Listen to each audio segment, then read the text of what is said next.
कहानी की शुरुआत में एक लड़की जिसका नाम होली होता है वो अपनी कहानी बता रही थी कि किस तरह देखते ही देखते मैं अपनी फैमिली की आंखों के सामने से इनविजिबल गायब हो गई। एक दिन होली अपने डैड और बहन भाइयों के साथ खाना खा रही थी। उसकी बड़ी बहन और छोटा भाई था। अब होली के डैड उसकी बहन भाइयों को तो खाना दे देते हैं पर उसे नहीं देते क्योंकि वो किसी को भी दिखाई नहीं दे रही थी। पर तभी यहाँ उसकी मॉम आ गई जिन्हें देख वो काफी खुश हो गई। दरअसल उसे सिर्फ उसकी मॉम ही देख सकती थी, इसलिए बस वही होली को प्यार करती थी। अब एक दिन होली की मॉम उसे एक नेकलेस देती है जिसमें एक क्लाइडोस्कोप लगा हुआ था, यानी इसके जरिए किसी भी चीज को बआसानी देखा जा सकता था। चीजें इसके जरिए देखना भी काफी अच्छा लगता था। कुछ दिन की बाद होली की मॉम की हालत काफी खराब हो गई क्योंकि उन्हें कैंसर था। एक दिन तबीयत इतनी ज्यादा खराब हो गई कि उनकी मौत हो जाती है। मॉम के मरने से होली बहुत ज्यादा दुखी थी। वो पूरी तरह टूट गई, हर वक्त अपनी मॉम को याद करती रहती थी। जब होली स्कूल गई तो वहाँ भी हर कोई उसे नजरअंदाज कर रहा था। जाहिर है यहाँ भी वो सबके लिए इनविजिबल थी, किसी को नहीं दिख रही थी।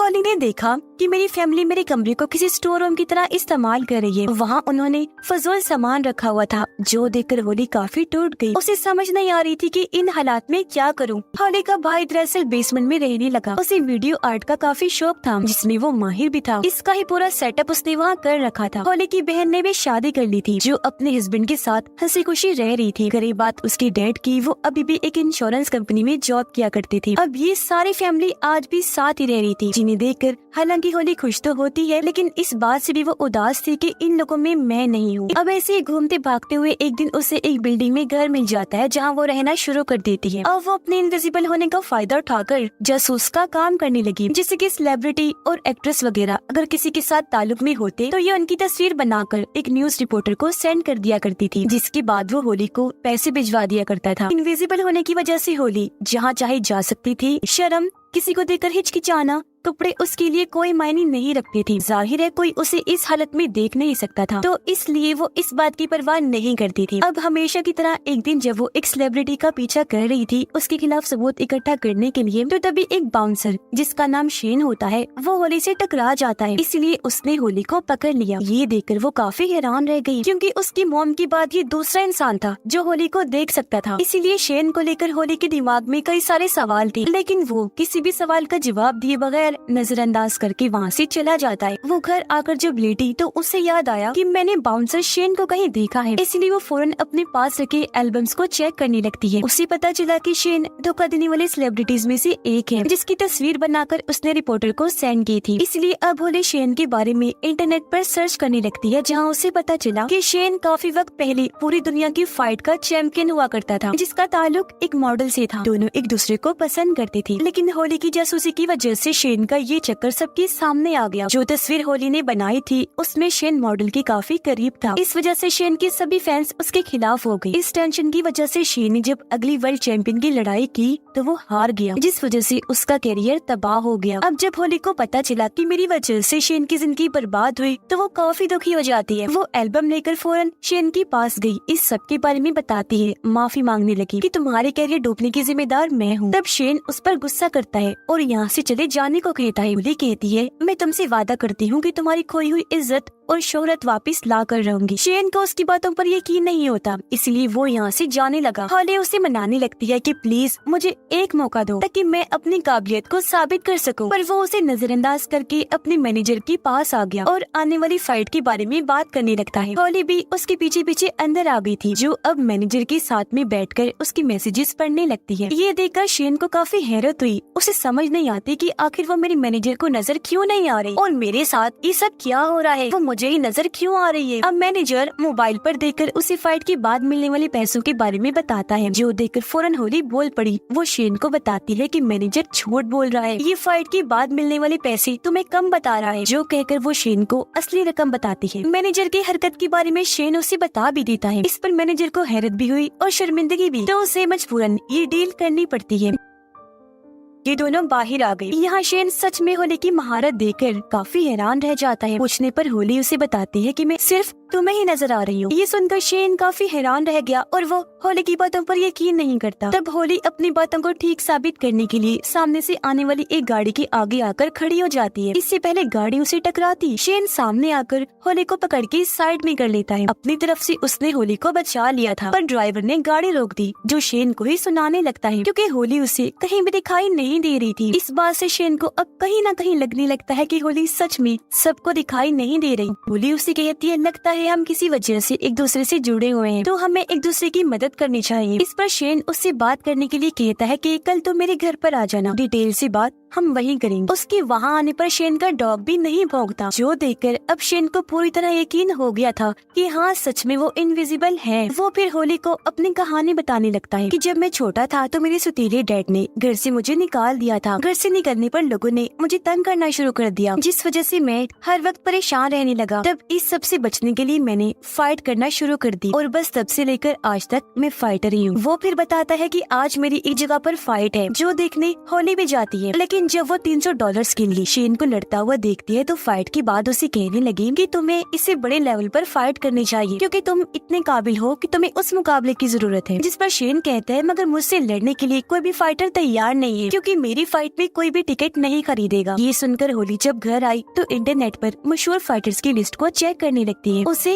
एक ऐसी फाइटर के बारे में पता चला जिस पर नशे की दवाई लेने का इल्जाम था। ये देखकर होली इंटरनेट से नशे की उस दवाई की तस्वीर लेकर उस फाइटर को सेंड करती है। ब्लैकमेल करने लगी कि अगर तुमने शेन से फाइट ना की तो मैं इस बारे में सबको बता दूंगी। जिसके बाद वो शेन के पास आ गई। थोड़ी ही देर में शेन के पास उसकी मैनेजर की कॉल आई, जो उसे बताता है कि वो फाइटर तुम्हारे साथ फाइट करने के लिए मान गया है, जो नशे वाली दवाई के इल्जाम में था, जिसने पहले शेन से फाइट करने से मना कर दिया था। पर अब होली की ब्लैकमेलिंग का उस पर असर हो गया तो वो मान गया था। अब ये काफी बड़ी खुशखबरी थी, जिससे शेन काफी हैरान भी था, साथ ही खुश भी। और अब कुछ दिन के बाद होने वाली शेन की इस फाइट का चर्चा हर जगह होने लगता है, जिस वजह से वो भी काफी जोश और दम से फाइट की तैयारी करने लगता है। और अब आखिरकार वो दिन आ ही गया जब इनकी फाइट थी। रिंग में आकर दोनों लड़ने लगे, बुरी तरह एक दूसरे को पीट रही थी। होली भी ये फाइट पास से देखना चाहती थी, लेकिन उसे भीड़ भाड़ में जाना पसंद नहीं था, इसीलिए वो शेन के घर बैठकर ही फाइट देख रही थी। फिर आखिरकार शेन इस फाइट को जीतकर सबको हैरान कर देता है। जीतने के बाद जब वो घर आया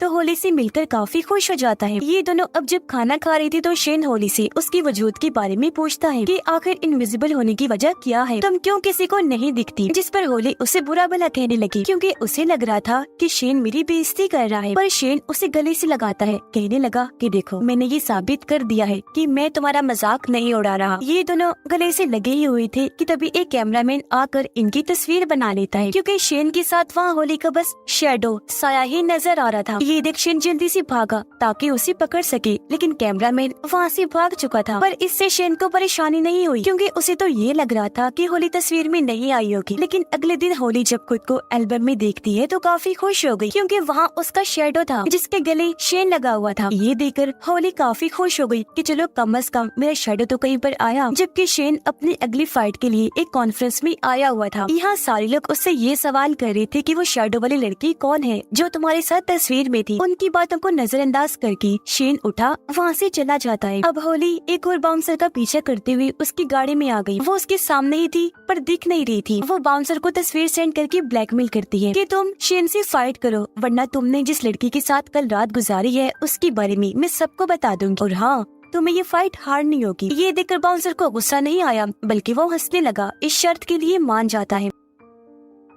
रात को होली जब शेन के साथ थी तो तभी यहाँ उसकी दोस्त इन्हीं मॉडल की कॉल आई, जिसके साथ ही शेन की बदनामी हुई थी। वो उसकी आने वाली फाइट के लिए हौसला अफजाई करती है, साथ ही पिछले फाइट जीतने पर मुबारकबाद भी देती है। अब जब होली को ये पता चला कि शेन की दोस्त मॉडल फिर से उसकी जिंदगी में आ रही है तो होली काफी उदास हो गई, क्योंकि कहीं न कहीं वो शेन को पसंद करने लगी थी। जिसके बाद फाइट का दिन आ गया जहाँ शेन आसानी से बाउंसर को हरा देता है। और अब होली शेन की फाइट की अफवाह एक काफी बड़े फाइटर के साथ उड़ाती है। उस फाइटर का नाम अटीला था। ये खबर मिलते ही अटीला का मैनेजर उसे इस बारे में बताता है, जिस पर अटीला शेन के साथ लड़ने से साफ साफ मना कर देता है। मौका पाकर होली अटीला के घर घुस गई थी। वो हर जगह उसे ब्लैकमेल करने के लिए कोई क्लू ढूंढने लगती है, लेकिन उसे वहाँ ऐसा कुछ भी नहीं मिलता। अब होली को अपने घर वालों की याद आ रही थी तो उन्हें देखने वो अपने घर गई। उसे पता चला कि मेरी बहन माँ बनने वाली है, लेकिन किसी वजह से वो ये बात अपने हस्बैंड को बताना नहीं चाहती। अब होली जब शेन से मिलने बार में गई तो वहाँ उसे मॉडल के साथ बैठा हुआ पाती है। ये देखकर वो काफी दुखी हो गई, यहाँ से जाने लगती है। तब उसके पीछे पीछे शेन भी आया,